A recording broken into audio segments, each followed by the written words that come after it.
Hi guys, good morning everyone guys. Welcome to my vlog guys. Alam niyo kung bakit? Mayroon talagang kung isishare sa mga pinto na may oras talagang mga kasamahan, kahit nalagaan mo na sila about dun sa mga pagkain, siyempre utos ng boss. Siyempre, susundin ko yung boss ko, di ba? Pagdating ng kahit naging assistant ako sa kitchen, siyempre, pag anong sabi ng boss ko, sinusunod ko talaga, guys, sa totoo lang. Pero kung sino yung edukado nga nagtrabaho, hindi ko kailangan bagitin ang pangalan niya. Baka nga totoo, siniraan ako. Baka nga totoo. Bakit? Ang cellphone ko nga kung sinong humawak sa akin eh. Okay lang nga ako eh. Diba? Diba pag edukado ka, guys, dapat marespeto ka. Dapat hindi ka tismosa. Yung tinatawag na edukado, o personal, diba? Ganun lang kasimple. Oo. Alam nyo guys, pagdating ng umaga, pagdating na sa kitchen, yung pangit, yung mainit ang ulo ng isang tao, diba? Pare-pareho naman din eh. Pare-pareho naman kasi din ng mga empleyado eh. Diba? Dapat, pagdating sa mga ganyan, dapat magkasunduan. Kaya, yung sino yung edukado, na print ko sa Viber, mababasa mo lahat yung text ko doon. Grabe ka naman. Ano nga pinagsabi-sabi mo? Grabe ka naman, no? Nasasabi na ba lang yung tao sa kusina sa akin kung wala kang sinabi?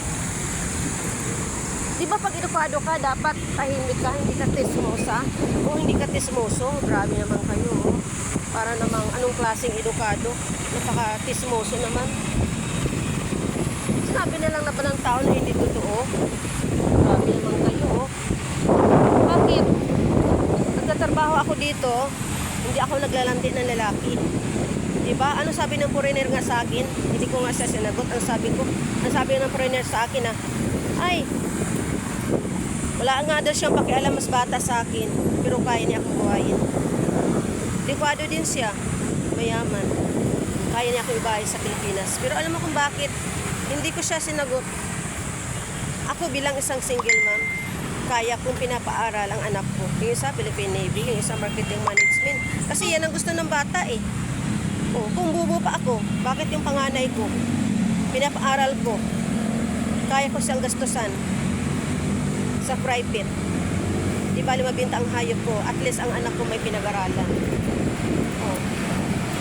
So bilang edukado ka, yung oras na yun, print kita sa Viber. Dapat huwag mo nang ikikwentong ganito ganyan kasi wala naman akong siniraan eh. O nagpapalakas ka lang sa kitchen. Nagpalakas ka o hindi eh. Nilalagaan ka naman sa pagkain, saka siyempre utos ng amo. Kasi siyempre mga kasama ko, once na akala niya inahandaan ka ng pagkain, parang isip nila jowa kita. Para sa akin bilang kaibigan, tropa, para kitang kapatid. Kaya nirespeto kita eh. Grabe naman kayo magsasalitang ganyan eh. O paano kung sapukin ako dito? Paano kung sapukin ako dito sa kitchen? Handa din ako. Handa rin ako. May kilala din akong abogado. Sa totoo lang. Pinag-initan ako sa kitchen eh. Ganito, ganyan. Oh, di ba sabi ko, wala na akong Viber. Kasi alam mo kung bakit. Na-delete ko. So bilang kaibigan, na-respeto, siyempre, naalaala rin kita bilang kaibigan. Tapos nagsabi ka daw na, feeling ko daw dalaga eh. May apo na nga siya, may anak na nga siya, may apo na siya. Feeling ko daw dalaga. Bakit? Maglalandi ba ako sa'yo bilang edukado ka? O nagtatrabaho ka sa, dito sa McKinley? Hindi, kahit nga driver, hindi ako naglalandi. Hindi nga ako pumapatol sa mga, kahit sabihin mo na binata ka. Sus, parasit, grabe naman. Yan naman ako sa'yo, no? So, hindi ko kailangan bagitin ng pangalan mo. Alam mo na, pag sinasabing edukado, friend ko, diba? Alam mo nga eh, yung YouTube channel eh. Alam mo lahat ng mga Facebook ko eh.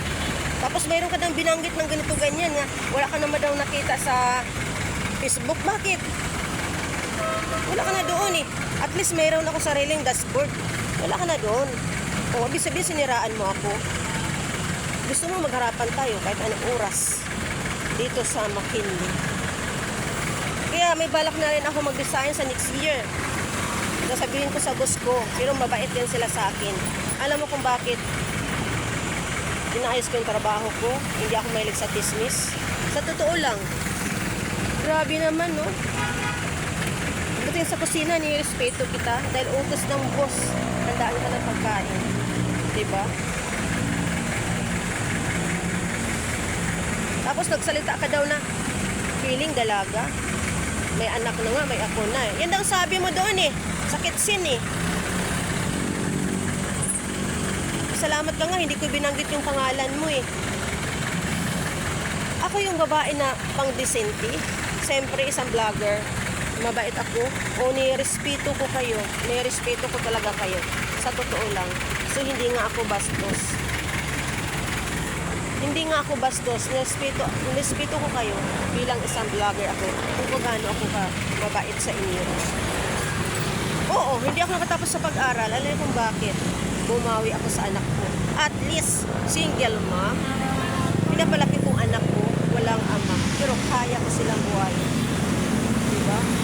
Ako yung babae na hindi pokpok. Ako yung babae na hindi pokpok, hindi ako malandi sa lalaki. Parang pili mo, naglalandi ako sa'yo. So, di ba? Ikaw nga nagsabi nga, malaking agwat mo sa akin. Oo, malaking agwat. Bakit? Mamamatay ba ako sa'yo? O crush kita? Hindi kita crush bilang kaibigan. Ngayon, gusto mo magharapan tayo? Sinabi nila ng tao na hindi totoo sa akin sa kitsin. O paano kung sinapok lang ako? Baka ipapatawag kita sa bus ko dito ngayon. Kung sinapok lang ako yung oras na yung kaninang umaga. Talagang madadamay ka dito. Mag-edukado ka bilang isang lalaki. Huwag kang makihalo-halo sa mga biro ng mga tao dito sa kitsin. Saka hindi ako pokpok, hindi ako malandi. Nag-isa nga ako sa buhay ko eh. Napalaki ko ang anak ko eh. Kaya hindi pa nga ako nakaalis-alis. Siyempre, mabait yung amo ko. Tulungan ko muna sila. Dahil matagal nila akong kilala. Kailangan ko muna silang tulungan sa trabaho. Diba? Kahit isang vlogger ako, pwede akong umalis kahit anong oras. Pero, yan ang plano ko ngayon. Mag-design na rin ako sa next year. Mag-design na rin ako. Dahil hindi magandang pakita sa akin mga pagdating sa mga kasama sa work. Sinabi na lang nga ba na hindi yan totoo? Pero kung sino yung nagsabi ngayon sa kitchen, bantayan mo rin sarili mo. Bantayan mo anak mo, may babae ka eh. Masyado ka pang sumbat-sumbat sa akin. At least kayo, hindi kayo nakarating ng hindi kayo nakarinig ng mura sa akin. Kayo pa nga nagmumura sa akin eh, pagdating sa kitchen eh. Kala mo kung sino kayo maghuhusga sa akin eh. Ang amo nga hindi nga nagmumura eh. Kayo pa? Sinong katakutan ka? Hindi ka naman edukado. Ako nga kahit sino nga, edukado man, kahit attorney, naharap ko kahit saan. Basta, katuwiran, ipaglaban. Ganun lang kasimple guys. Diba? Alam nyo guys, kahit sino mainit ang ulo. Siniraan ka, siyempre, alam mo na. Diba? Grabe naman kayo mapag-husga sa akin. May respeto ko kayo pagdating sa kitchen. Salamat ka nga, vlogger ako, hindi ako salbahe. Hindi ko binanggit yung pangalan. Diba? Huwag mo ulitin yan sa iba. Diba? Ikaw nga, diba? Babaero ka. Tumaas ng edad mo, wala ang asawa. Kasi babaero ka, makati ka sa lalaki. Sorry, hindi pala makati sa lalaki, makati ka sa babae. At least ako, nag-isa ako sa buhay. Wala akong kahit sino lalaki, hindi ako pumapatol. At least malinis ako at tama na yung mag-isa ako sa buhay. Sus, marasip. Sabi nga ng foreigner sa akin eh, wala daw siyang pag-alam, mas bata siya sa akin. At least, kaya niya akong buhayin.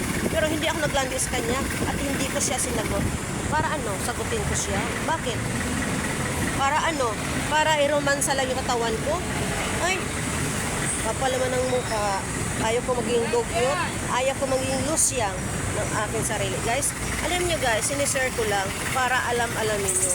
At malalaman nyo dito sa live ko, dito sa TikTok ngayon. Gusto nyo yung namintas, magsalamin muna. Yung maganda pa kayo, magwapa kayo. Hoy, excuse me.